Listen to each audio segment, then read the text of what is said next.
And I have actually asked a psychiatrist, it's like, could this like cause schizophrenia or something? And he said, no, probably not.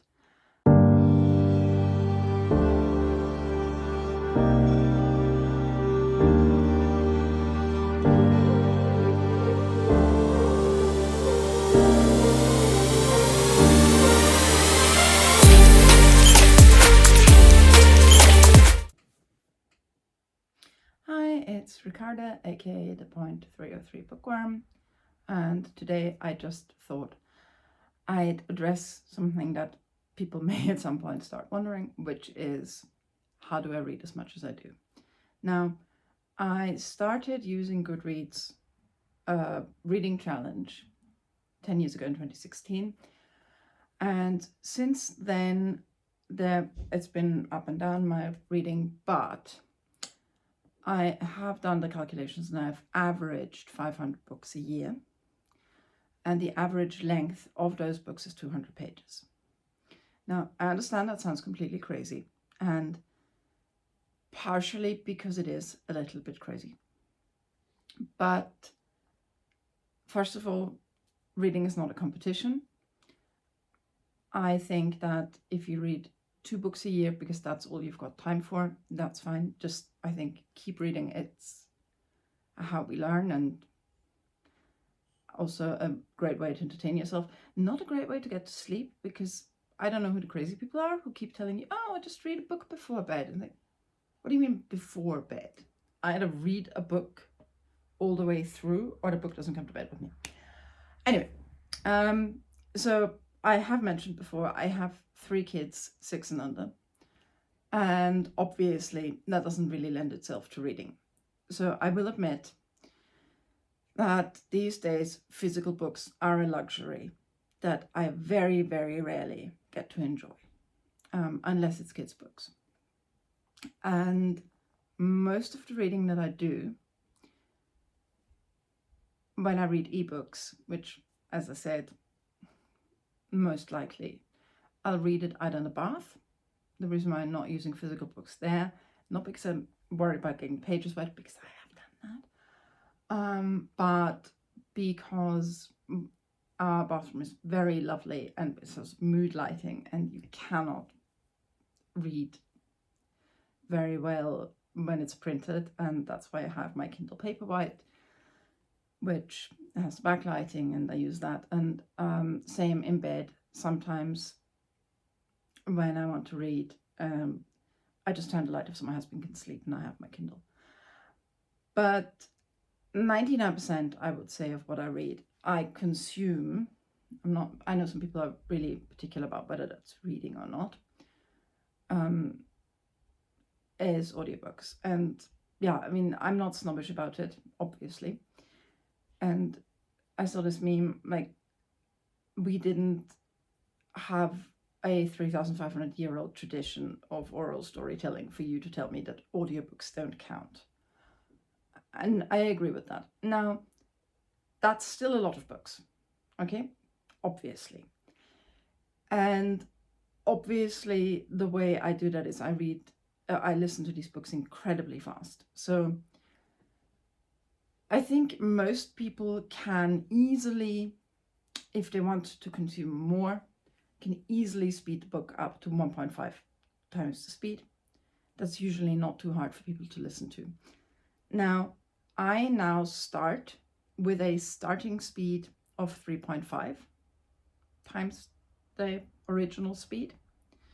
And then I assess whether the reader or the narrator is somebody whose voice I can take at that speed, and or if I can no longer make out the content. I realize that to most people, anything read at 3.5 times the speed sounds like complete gibberish.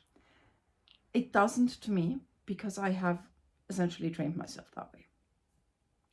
And people say, well, how can you even pay attention? How can you even know what happens? Like, if I didn't understand what this person was saying, then reading or listening to it would be a complete waste of my time. So when there are times when I need to concentrate more, or for instance, I have speakers when or headphones, depending where I swim. When I swim, anytime I'm near water, I have to lower the speed because I cannot listen at 3.5 times the speed and take in information if water's slapping around me. I can't do that. I can't do it in the bath either. But in a normal, relatively quiet environment, when I'm doing something repetitive or something that doesn't require my full attention, I can do 3.5 times the speed. If it's a reader who has a particularly clear voice, I can go up to 4. And in extremis, I have gone up to 5.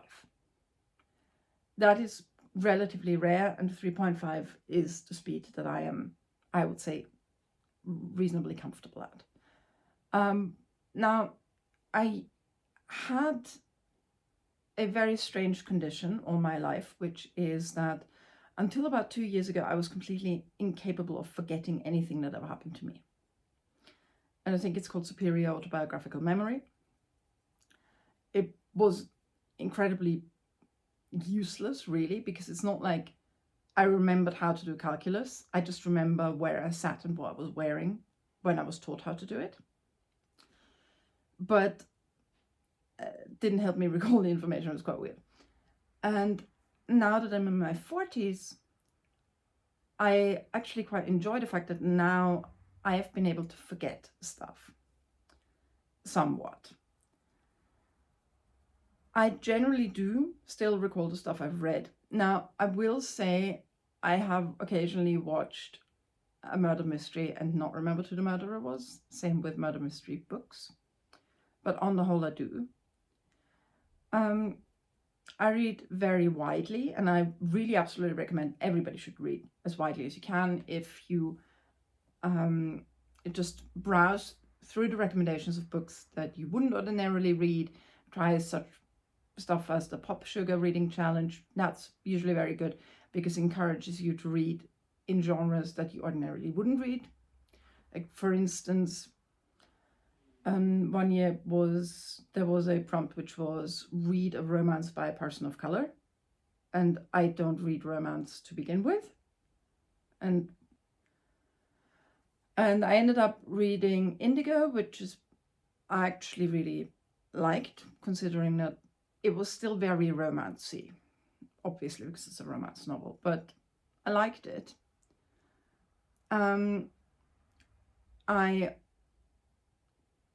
I really recommend that people read outside of the genre that they're comfortable with. And the problem is, of course, that because of algorithms, you get recommended what you already like. So I always think it's good to be proactive in that and sort of looking outside of those genres.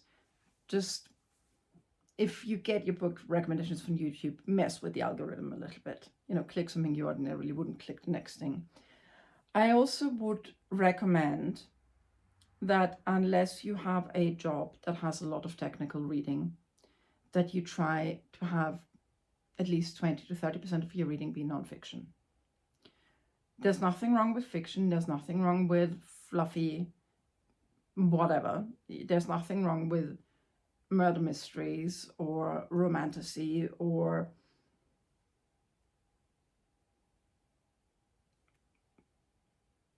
just general popular fiction. There's nothing wrong with that. And we should read that for fun. And there's, it doesn't all have to be literature with a capital L. Even though I do try, and I would also recommend that if you read more than 10 books a year, that you say, okay, I'm going to try and read one classic every year. Just because it's nice to be able to know what people in all those English Literature 101 classes are talking about, even if you weren't an English Lit major. But nonfiction is something that I highly recommend. If you are, if you don't have any particular interests, just walk into a bookshop, walk into your library, see what is the new releases, what there is, what's trending, and just start there.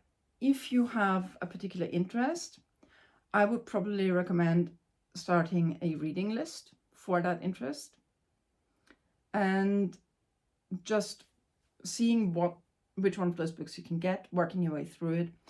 And very importantly, if you can, and I'm dreadful at this, is taking notes. When you read nonfiction in particular, I would suggest taking notes. I would always suggest sometimes stopping and saying, if there's a particularly insightful quote, just write that down. A lot of people have what they call a commonplace book where they would write that kind of thing down. I have my reading notes documents.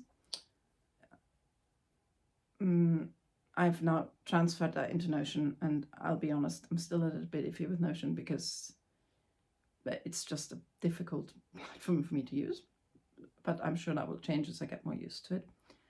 But write things down, try and remember where you got this from, and sometimes stop to sort of think about an idea you've heard, because like I said, I understand that the speed with which I listen to books is insane.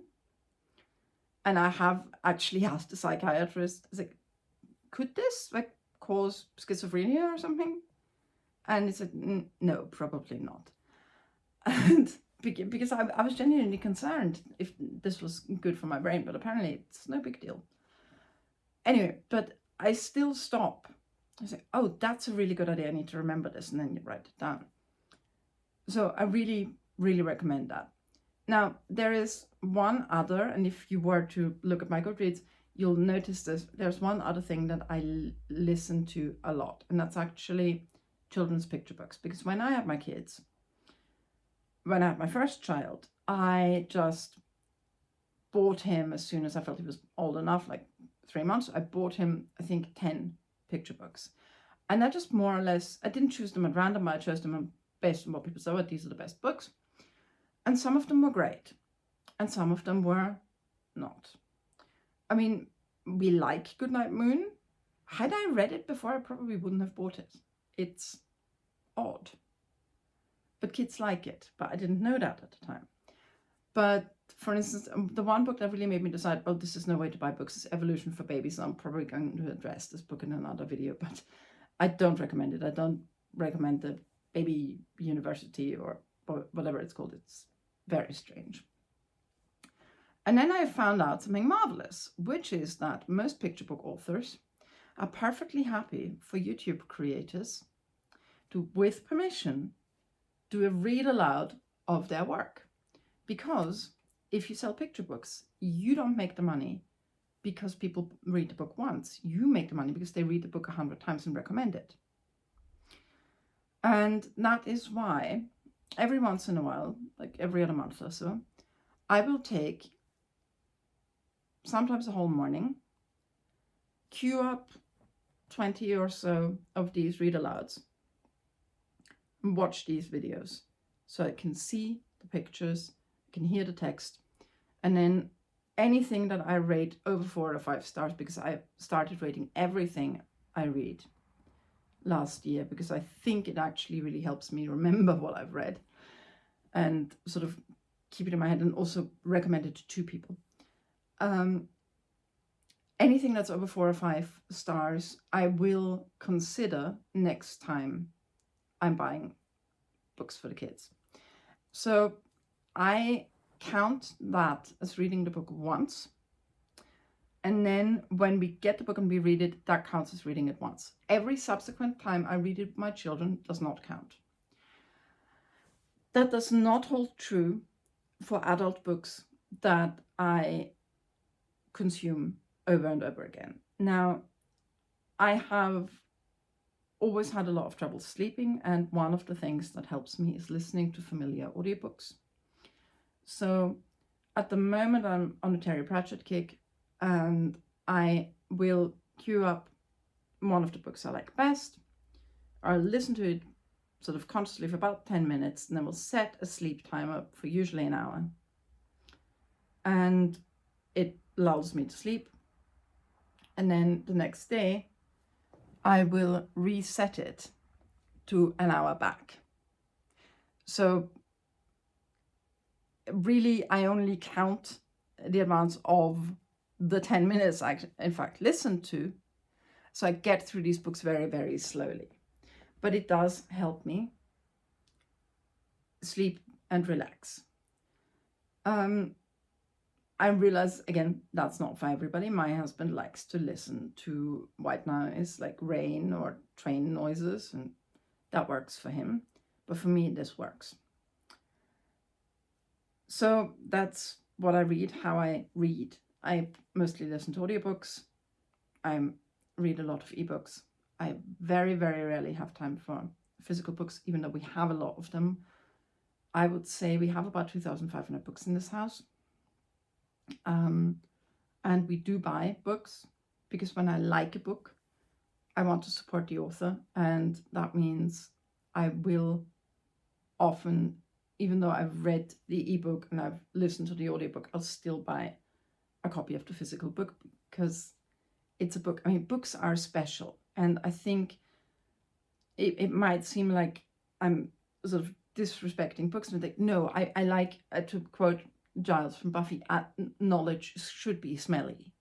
It really should be. You really should be able to smell the knowledge because of paper and whatever dust mites or whatever it is that makes books smell the way books do. I love the smell of books.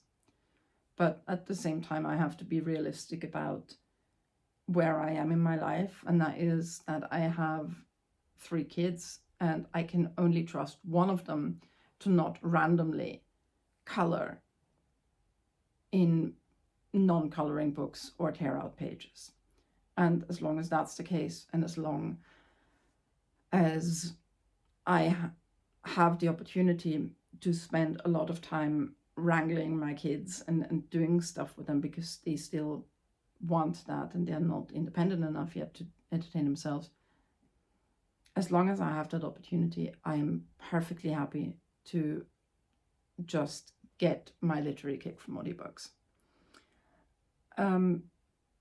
I really, if you have no experience of audiobooks, I really recommend giving it a try. You can get an Audible membership, usually a trial version for free.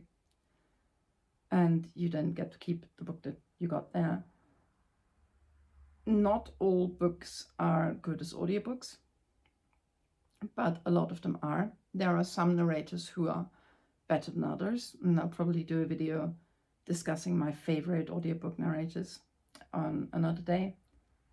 But I really do recommend it. And like I said, it's not a competition. I read as much as I do because that's just something that I like, that I've done for a long time. But I think everybody should read. And also, just however reading or consuming books works for you, just do it. There is no book police. And the people who think they are the book police really need to get a life. So if audiobooks work for you, if for some people even like digest versions like Blinkist, if that's the only thing you have time for, then do that. But don't stop learning, don't stop reading, don't stop engaging with other people sharing ideas. I'll see you again soon, and I hope you have a marvelous autumn day. Bye-bye.